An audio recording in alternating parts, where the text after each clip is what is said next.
ஓம் ஸ்ரீ ராகவேந்திர சுவாமிகள் திருவடியிலே சரணம். நவபிருந்தாவனத்தின் அந்த 9 மகான்களின் திருவடியிலே சரணம். வணக்கம். ஆர்கே டில்லிபாபு பேசுகின்றேன். உலகத் தமிழர் அனைவருக்கும் நீங்கள் அளித்து வருகின்ற மகத்தான அன்புக்கும் ஆதரவுக்கும் மிக்க நன்றி. நாம் இன்று பார்க்க இருப்பது ஆகஸ்ட் மாத பலன்களை பற்றி பார்க்க இருக்கின்றோம். கும்பராசிக்கு ஆகஸ்ட் மாத பலன்களை பார்க்கலாம். உங்களுடைய ராசிநாதன் 2லே இருக்கின்றார், வலிமையாகவும் இருக்கின்றார், வக்கரமாக இருக்கின்றார். வக்கரத்தில் உக்கிரபலம். அவருக்கு வீடு கொடுத்த குரு பகவான் 6லே மறைந்தாலும் தான் வீட்டிற்கு 5லே இருந்து உச்சமடைந்து நேரடியாக அவரை பார்க்கின்றார். உடன் சூரியனும் இருப்பதினால் 1ஆம் வீட்டு பலன் இந்த மாதம் கும்பராசி ஆண் பெண் இருவருக்கும் மிக மிக அற்புதமாக இருக்கும். மதிப்பு, மரியாதை, அந்தஸ்து, கௌரவம். அது மட்டும் இல்லாமல் 2லே இருப்பதினால் 2ஆம் வீட்டு அதிபதியை பார்ப்பதினால் 2ஆம் வீட்டிற்குண்டான பலனும் சேர்த்தே நடக்கும். அதாவது குடும்பத்தில் சந்தோஷம், தனப்பிராப்தி, மிக பெரிய அளவிலே தனப்பிராப்தி வருவது, யோகமான தசாபுத்திகள் நடந்தால் பெரிய அளவில் வசதிகளும் வாய்ப்புகளும் கட்டாயம் உண்டாகும். குடும்பத்தில் சுப நிகழ்ச்சி நடக்கக்கூடிய வாய்ப்புகளும் கட்டாயம் உண்டாகும். சகல விதமான சௌபாகியங்களும் கட்டாயம் உண்டாகும். குரு 6லே மறைந்து விட்டாரே என்று கணக்கு தேவையில்லை. ராசிக்கோ லக்னத்திற்கோ குரு மறைந்தாலும் அந்த ராசிநாதனுக்கு குருவோ மற்ற கிரகங்களோ மறையவில்லை என்றால் மறைவு தோஷம் இல்லை. ஆக குரு ராசிக்கு 6லே மறைந்தாலும் ராசிநாதனுக்கு 5லே இருப்பதினால் 1ஆம் வீட்டு பலனும் சரி 2ஆம் வீட்டு பலனும் சரி மிக மிக அற்புதமாகவே நடக்கும் என்பது தைரியமாக கும்பராசிக்காரர்கள் நிச்சயமாக எதிர்பார்க்கலாம். மோசமான தசாபுத்திகள் நடந்தாலும் கூட இந்த கோச்சார கிரகத்தின் மூலமாக குடும்பத்தில் மகிழ்ச்சியும் தன வருமானம் தேவையான அளவுக்காவது நிச்சயமாக தன வருமானம் வரும். யோகமான தசாபுத்தி நடந்தால் மிக பெரிய அளவிலே கை கொடுக்கும். இரும்பையும் மண்ணையும் குறிக்கக்கூடிய சனி பகவானை பொன்னான குரு பகவான் பார்ப்பதால் மண்ணை தொட்டாலும் பொன்னாகும் காலகட்டமாக இந்த காலகட்டம் அமையும் என்பதே கும்பராசிக்காரர்களுக்கு 1ஆம் வீட்டு பலனும் அருமையாக இருக்கும். 2ஆம் வீட்டு பலனும் மிக மிக அருமையாக இருக்கும். குடும்பத்தில் சுப நிகழ்ச்சிகள் நடப்பது மட்டும் இல்லாமல் நீண்ட நாளாக தங்கு தடைப்பட்டு வந்த எல்லா நல்ல விதமான காரியங்களும் நடக்கும். விருந்தும் விசேஷங்களுக்கு கலந்து கொள்ளக்கூடிய பாக்கியங்களும் கிடைக்கும். கடன்கள் எவ்வளவுதான் இருந்தாலும் அதை அடைபடையக்கூடிய வாய்ப்புகளும் உண்டாகும். அதே வேளையில் போட்டியும் போராமையும் ஒரு சில எதிர்ப்புகளும், குறிப்பாக தந்தை வர்க்கத்தினுடைய எதிர்ப்புகளும் தாய் வர்க்கத்தினுடைய எதிர்ப்புகளும் கட்டாயம் குடும்பத்தில் உண்டாகும். அவரிடத்தெல்லாம் நீங்கள் விட்டு கொடுத்து செல்ல வேண்டும் என்பதையும் நீங்கள் நிச்சயமாக நினைவில் கொள்ள வேண்டிய விஷயம். 1ஆம் வீட்டு பலனையும் 2ஆம் வீட்டு பலனையும் சேர்ந்தே நாம் சொல்லி இருக்கின்றோம். இப்போது கும்பராசிக்கு 3ஆம் வீட்டு அதிபதி 5லே இருக்கின்றார். முதலிலே 4லும் பிறகு அவர் 5லே இருக்கின்றார். அவர் சகோதரனுக்காகி 5லே இருந்து 5ஆம் வீட்டு அதிபதி புதனும் அங்கே சேர்ந்திருப்பதனால் உங்களுடைய தைரியமும் வீரியமும் மலை துவங்கும். உங்களுடைய தைரியம் வீரியமும் அற்புதமாக இருக்கும். எடுத்த காரியங்கள் பெரிய அளவிலே முயற்சிகள் உண்டாகும். அவருடைய பார்வை 11ஆம் வீட்டிற்கு கிடைப்பதனால் சகோதர வர்க்கத்தில் எல்லா விதமான நன்மைகளும் லாபங்களும் உண்டாகும். மூத்த சகோதர வகையில் எல்லா விதமான நன்மைகளும் உண்டாகும். விஐபிகளுடைய தொடர்பு கிடைக்கும். பயணங்களும் உண்டாகும். அந்த பயணங்கள் லாப பயணங்களாகவும் வெற்றி பயணங்களாகவும் வருவதற்கும் கூடுதலாக வாய்ப்புகள் கட்டாயம் உள்ளன. அவருடைய ராசிக்கு 4 சுக்கிரன். அவர் ஒரு நாள் மட்டும் 7லே இருந்து மறுநாள் அவர் நீசமாயிடுவார். 8லே மறைந்து விடுவார். தான் வீட்டிற்கு அவர் 5லே இருந்து நீசமடைந்தாலும் வீடு குலத்தை கிரகம் ஆட்சியாகவும் பிறகு உச்ச குருவுடன் சேர்வதனால் நீச்ச பங்கமும் அடைகின்றார். அதனால் 4ஆம் வீடு பெரிதாக கெட்டுவிட்டது என்ற அர்த்தம் இல்லை. ஆனாலும் செவ்வாயும் சனியும் சேர்ந்து பார்ப்பதனால் ஒரு சில பாதிப்பு இருக்கும். இந்த பாதிப்பு சொந்த ஜாதகத்தில் சுக்கிரன் நீச்சமாகி சனி செவ்வாய் சம்பந்தப்பட்டு அதற்குண்டான தசாபுத்திகள் தற்சமயம் நடந்தால் அவர்கள் நிச்சயமாக உடல் ரீதியாகவோ தாய் வகையிலையோ இளையவர்களாக இருந்தால் படிப்பு ரீதியிலையோ பாதிப்படைவார்கள். இப்படிப்பட்ட கிரக அமைப்பு இல்லாதவர்களுக்கு இந்த எந்த வகையிலும் கெடுதல் பண்ணாது. நீசபங்கமே நிச்சயமாக அவர்களுக்கு பண்ணும். வீடு கொடுத்த கிரகம் ஆட்சியாக இருப்பதினால் வீடு, வண்டி, வாசல், வாகனங்கள் மூலமாக சுபவிரயங்களும், அதே வேளையில் சனி செவ்வாய் இருவரும் சேர்ந்து பார்ப்பதினால் போட்டி, போராமை, வம்பு வழக்குகள் இருக்கும். நீங்கள் புதிய வாகனங்கள் வாங்கினாலும், புதிய சொத்துக்கள் வாங்கினாலும், ஆடை ஆபரணங்கள் வாங்கினாலும் அதை கண்டு மற்றவர்கள் போராமைப்படக்கூடிய சூழ்நிலைகள் கட்டாயம் உண்டாகும். எது எப்படியே இருந்தாலும் உடல் நலத்தில் கவனம். உங்களுடைய தாய்மார்களுக்கு, இளையவர்களுடைய தாய்மார்களுக்கு தாயினுடைய உடல் நலத்தில் கூடுதலான அக்கறை கட்டாயம் செலுத்த வேண்டும். 8ல் மறைந்தது மட்டும் இல்லாமல் நீசமாகி சனி செவ்வாய் பார்ப்பதே அதற்கு முக்கிய மூல காரணமாகும். அதே வேளையில் படிக்கின்ற மாணவர்கள் கல்வியில் அற்புதமாக படிப்பார்கள். குருவும் புதனும் சாதகமாக இருப்பதினால் படிக்கின்ற மாணவிகளுக்கு எந்த விதத்திலும் கல்வி தடைபடாது. அவர்கள் படிப்புக்காக வெளியூர்களுக்கோ வெளிநாடுகளுக்கோ செல்லக்கூடிய வாய்ப்புகளும் கட்டாயம் உருவாகலாம்.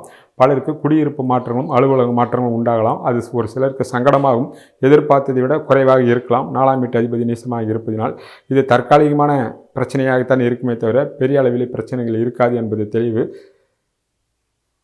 தெளிவு இருந்தாலும் உடல் நலத்தில் முதலில் சொன்னது போல உடல் நலத்தில் கூடுதலான அக்கறை பெரியவர்கள் கட்டாயம் செலுத்த வேண்டும் என்பதே 4ஆம் வீட்டினுடைய பலன் மிக தெளிவாக உங்களுக்கு தெரிவிக்கின்றது.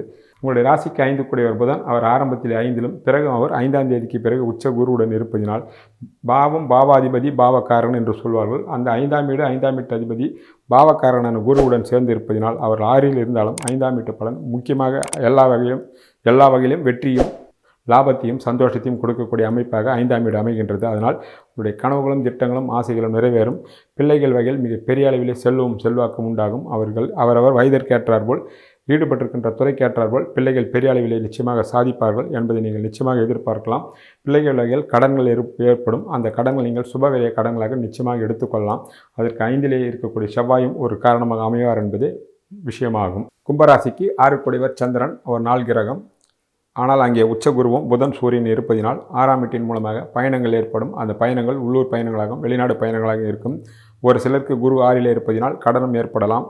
அது பிள்ளைகள் வகையிலும் மனைவி வகையிலும் குடும்பத்திற்காக இருக்கலாம். காரணம், குரு அந்த வீட்டிற்கு 6லே இருப்பது மட்டுமில்லாமல் அந்த வீட்டிற்கு அவர் 6 குடைவர் என்பதால் கடன்கள் ஏற்படலாம். அந்த கடன்களை நீங்கள் சுப கடன்களாக எடுத்துக்கொள்ளலாம். வீண் விரைய கடனாக இருக்காது. குறிப்பாக படிக்கின்ற மாணவ மாணவிகளோ அல்லது ஆணாக இருந்தால் பெண்ணாக இருந்தாலும் தற்காலிகமாக வெளியூர்களுக்கோ வெளிநாடுகளுக்கோ செல்லக்கூடிய வாய்ப்புகள் உண்டாகலாம். அது படிப்புக்காகவோ தொழிலுக்காகவோ வேலைக்காகவோ இருக்கலாம் என்பதுதான் உண்மை. 6ஆம் வீட்டின் மூலமாக எந்த விதமான கெடுதலையும் வம்பு வழக்குகளும் உடல் நலிவுகளும் கட்டாயம் வராது என்பதை நிச்சயமாக நீங்கள் எதிர்பார்க்கலாம். காரணம், அங்கே புதனும் குருவும் இருப்பதே அதற்கு முக்கிய காரணமாகவும் அமையும். ராசிக்கு 7 குடைவர் சூரியன். அவர் தான் வீட்டிற்கு 12லே உச்ச குருவுடன் சேர்ந்து இருக்கின்றார். 7 ராகுக்கு அது சம்பந்தத்தோடு இருக்கின்றார். ஆரம்பத்திலே கணவன் மனைக்குள் ஒரு சில சங்கடங்களோ அல்லது தற்காலிக பிரிவுகளோ ஏற்படும். அது சண்டை பிரிவுகளாக இருக்காது. வேலை நிமித்தமாகவோ வேறு ஒரு காரணங்களுக்காக இருக்குமே தவிர மற்றபடியாக சுமூகமான சூழ்நிலையே கட்டாயம் உண்டாகும். காரணம், சூரியன் அந்த வகையிலும் பாதிப்பில்லை. உச்சகுருவுடன் இருக்கிறார். மாத பிற்பகுதியில் 17ஆம் தேதிக்கு பிறகு அவர் நேரடியாக தன்னுடைய வீட்டிலே ஆட்சி பெறுவார்.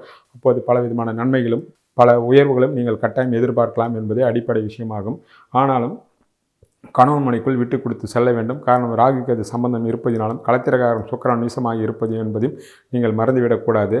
அதே வேளையில் பெண் தேடுகின்ற ஆண் பெண் திருமணமாகாத ஆண் பெண் இருவருக்கும் பெண்ணோ அல்லது மாப்பிள்ளையோ தேடுகின்றவர்களுக்கு சற்று கூடுதலான முயற்சி எடுக்க வேண்டும். அப்போதுதான் அந்த முயற்சி இந்த மாதம் உங்களுக்கு கைகூடும் என்பதையும் நினைவில் கொள்க. ராசிக்கு 8 குடையவர் புதனாகின்றார். அவர் ஆரம்பத்தில் 5லும் பிறகும் அவர் 6லே இருக்கின்றார். 8லே நீச்ச சுக்கிரனை சனி செவ்வாய் பார்க்கின்றார்கள். அதனால் தந்தையினுடைய உடல்நலத்தில் சற்று கூடுதலான கவனம் தேவை. 8ஆம் வீட்டு அதிபதி சாதகமாக இருப்பதனால் எந்த விதமான சங்கடமும் வராது. அதுவும் மாத பிற்பகுதியில் அவர் 6லே மறைந்து விடுகின்றார். மாத பிற்பகுதியில் 23ஆம் தேதிக்கு பிறகு அவர் 7லே வந்து விடுகின்றார். அவர் 7லே வந்தாலும் 5 குடையவர் என்பதால் அவர் நன்மைத்தான் செய்வாரே தவிர தான் வீட்டிற்கு 12லே இருக்கின்ற காரணத்தினால் 8ஆம் வீட்டு கெடுபலனை நிச்சயமாக அவர் செய்ய மாட்டார் என்பது உறுதியாகும். ராசிக்கு 9 குடையவர் சுக்கிரன். அவர் ஆரம்பத்தில் 7லும் பிறகும் அவர் 8லே மறைந்துவிட்டு நீச்சபங்கம் அடைந்தாலும் சனி செவ்வாய் பார்வை இருப்பதினால் தந்தையிடத்திலும் தந்தை உருவத்திலும் எதிர்ப்புகளை காட்டக்கூடாது. அவர்கள் ஏதாவது தாபதமாக பேசினாலும் நீங்கள் தான் விட்டு கொடுத்து செல்ல வேண்டும். இல்லையென்றால் சங்கடம் வரும் என்பதை நீங்கள் நினைவில் வைத்துக் கொள்ள வேண்டும். குறிப்பாக தந்தையினுடைய உடல் நலத்தில் கூடுதலான அக்கறை செலுத்த வேண்டும். அப்படிப்பட்ட சூழ்நிலைகள் இருப்பவர்கள் உங்களுடைய குலதெய்வத்துக்கோ இஷ்ட தெய்வ கோயிலுக்கோ சென்று வரலாம். அல்லது ஸ்ரீரங்கம் சென்று ரங்கநாத பெருமாளையும் தரிசனம் செய்துவிட்டு வந்தால் சுக்கிரனால் ஏற்படுகின்ற சங்கடங்கள் கட்டாயம் மேலும் போக முடியாதவர்கள் அருகாமையில் உள்ள திருக்கோயிலுக்கு கட்டாயம் சென்று வாருங்கள். உடைய ராசிக்கு 10 குடைவர் செவ்வாய். அவர் ஆரம்பத்திலே 4லும் பிறகும் அவர் 5லுமே இருக்கின்றார். 10ஆம் வீட்டை உச்சமடைந்த குரு பார்ப்பதனால் தொழில் விருத்தி ஏற்படும். அரசு பணியில் இருப்பவர்களுக்கு எதிர்பாராத பதவி உயரும் இடமாற்றங்களும் வரும். தொழில்துறையில் இருப்பவர்களுக்கு மிகப்பெரிய முன்னேற்றமும் மாற்றமும் கட்டாயம் உண்டாகும். அதே வேளையில் உடல்நலத்தில் அவர்கள் நிச்சயமாக கூடுதலான கவனத்தை செலுத்த வேண்டும். வேலை வேலைக்கு தனது உணவு உட்கொள்வதோ உறங்குவதோ போன்ற விஷயங்களெல்லாம் கவனிக்க வேண்டும். இல்லையென்றால் உடல்நலம் பாதிக்கப்படும். ஆனால் தொழில்துறையில் மிகப்பெரிய ஏற்றமும் லாபங்களும் வரும். காரணம், 10ஆம் வீட்டு அதிபதி 5லே இருப்பது மட்டும் காரணம் இல்லாமல் 10ஆம் இடத்தை அந்த 10க்கு யோகத்தை கொடுக்கக்கூடிய குரு பகவான் பார்வை செய்வதால் மிகப்பெரிய விருத்தியை நோக்கி இந்த தொழில் கட்டாயம் போகும் என்பதே அது அடிப்படை விஷயமாகும். உங்களுடைய ராசிக்கு 11 குடையவர் குரு பகவான் ஆகின்றார். தான் வீட்டிற்கு அவர் 8லே மறைந்தாலும் உச்சமடைந்து இருப்பதினாலும் செவ்வாய் 11ஆம் வீட்டை பார்ப்பதினால் மூத்த சகோதர வகையில் மிகப்பெரிய லாபங்களும் யோகங்களும் கட்டாயம் காத்திருக்கிறது. முழு ஒத்துழைப்பு கிடைக்கும். எடுக்கின்ற முயற்சிகள் பெரிய அளவில் வெற்றியும் கட்டாயம் உண்டாகும். நீங்கள் எண்ணிய எண்ணங்கள் கட்டாயம் காலதாமதமாக, அதாவது இந்த மாதம் முடிவதற்குள் பலவிதமான நல்ல காரியங்கள் வெற்றிகரமாக முடியும். காரணம், அவர் உச்சமடைந்திருக்கின்றார். காலதாமதத்துக்கு காரணம் தான் வீட்டிற்கு அவர் 8லே மறைந்திருக்கின்றார். உடன் யோகத்தை கொடுக்கக்கூடிய புதன் சேர்ந்திருப்பதால் நிச்சயமாக வெற்றி நீங்கள் ஈடுபட்டிருக்கின்ற துறையில் ஏதோ ஒரு வகையில் கட்டாயம் வரும் என்பது அடிப்படை விஷயமாகும். ராசிக்கு 12 குடையவர் சனி பகவான். அவர் உங்களுடைய ராசிக்கு 2லே இருந்து உச்சகுருவினுடைய பார்வையும் 12ஆம் வீட்டை சுபர்கள் பார்ப்பதினால் ஆகக்கூடிய அத்தனை செலவுகளும் சுபவிரிய செலவுகளாக இருக்குமே தவிர வீண் விரைய செலவுகளாக இருக்காது என்பதை நிச்சயமாக நீங்கள் நம்பலாம்.